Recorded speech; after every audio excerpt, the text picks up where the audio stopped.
Autism can mean that someone might behave in a way that seems a bit different or unusual to an outsider. And this can mean that some people, if they don't understand that behaviour, can treat people with autism differently or maybe exclude them. As a consequence, people with autism feel that they may have to conform or change their behaviour in order to fit in with society. And this can be very stressful and cause a lot of anxiety. Over the past few months, I've had the opportunity to meet many people with autism and Asperger's syndrome. And some of the insights that they've shared have the potential to challenge the misconceptions that we all hold. What do you think you find most challenging as a result of Asperger's? Trying to fit into a world that's not really accommodating. Right, I don't mean it's particularly hostile. I think it's not really adapted to or particularly understanding of. Yeah. Yeah, but then that's me looking at it from that point of view. Sure. If anybody, say a member of the public or who is unaware of it, asks me, they have a tendency to label things as much of a likeness and all of the same, and they forget that everybody is an individual person. Yeah. I have on my support plan child of all ages, though a lot of people, they equate calling yourself a child with disrespect. Children need to be respected but have different needs in many ways. For me, it's about access to play equipment. That was the thing I loved most of all in the world, and when I wasn't allowed on them,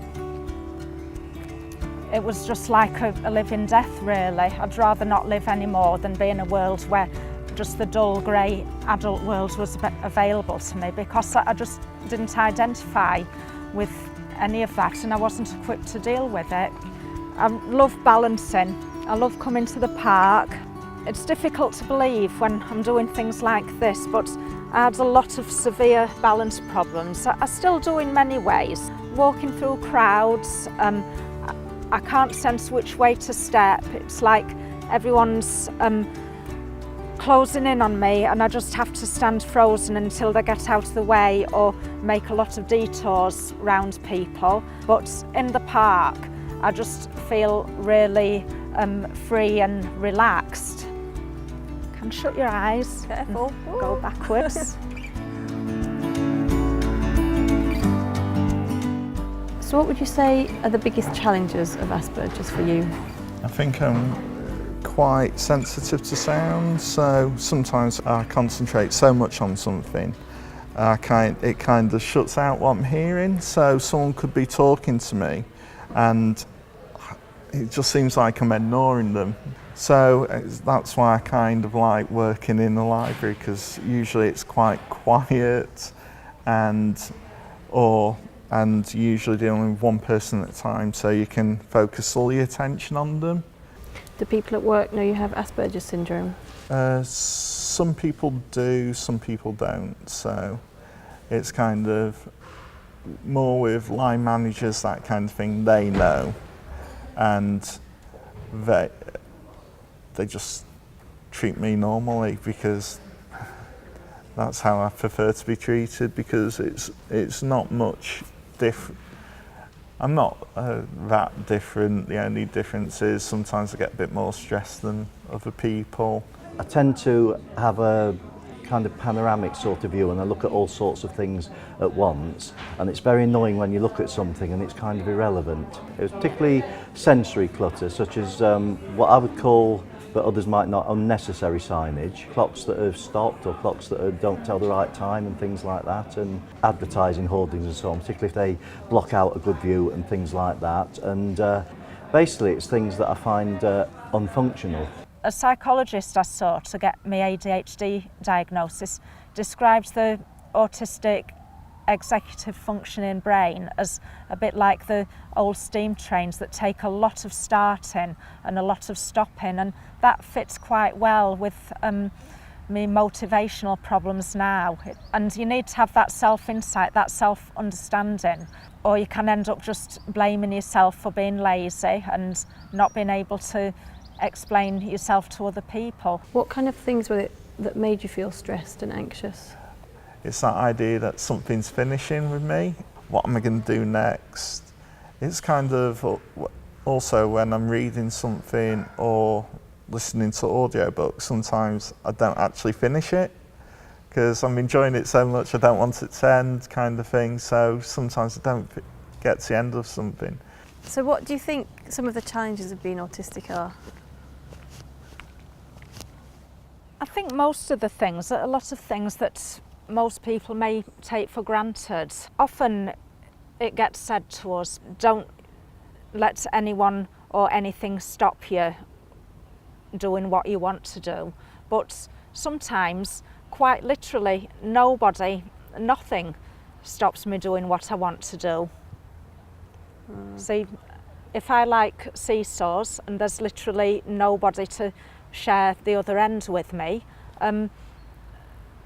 that often represents a lot of things in an autistic person's life. Most relationships now are not a problem, but trying to understand a lot of things that some members of the public do sometimes is a problem, because I do have a tendency to analyse it and try to make sense of it, and sometimes there is no sense in it. A lot of people would base things on facial expressions and things like that, and I had a problem with that. And they said, well, you should know what I'm thinking. And it was, no, if you tell me, I can help work out this problem. And it was, but you should know what I'm thinking.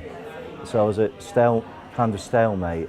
What positives are there, do you think, for your job with having Asperger's? People find me, I'm quite laid back, and they say I'm quite a good listener, so I don't rush into anything. Also, I've got quite attention for details, so when you're doing something like data entry or doing something really repetitive, usually don't get bored. I'll just keep on going and going and going.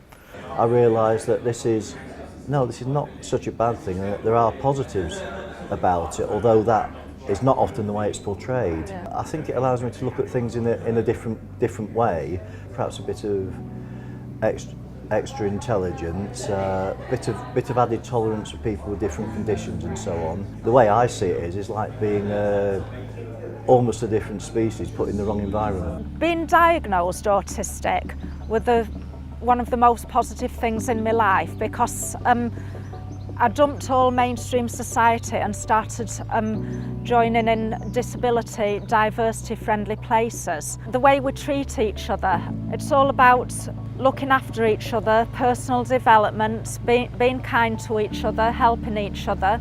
And when we look at some of the ways people treat each other in mainstream society, it's just quite nasty and barbaric compared to the way disabled people in the places I go treat each other. Putting together what you've just said, is it right to think that probably the single most important thing that people can do to make life easier for someone with autism or an autistic person is acceptance? Oh, definitely, yeah. Over the last few decades, there's been a lot of positive steps taken to reduce discrimination against people, whether it be because of their skin colour, sexual orientation or gender. There's also a clear need to reduce discrimination against people who may see the world differently or think differently or communicate differently, whether this is due to autism or anything else.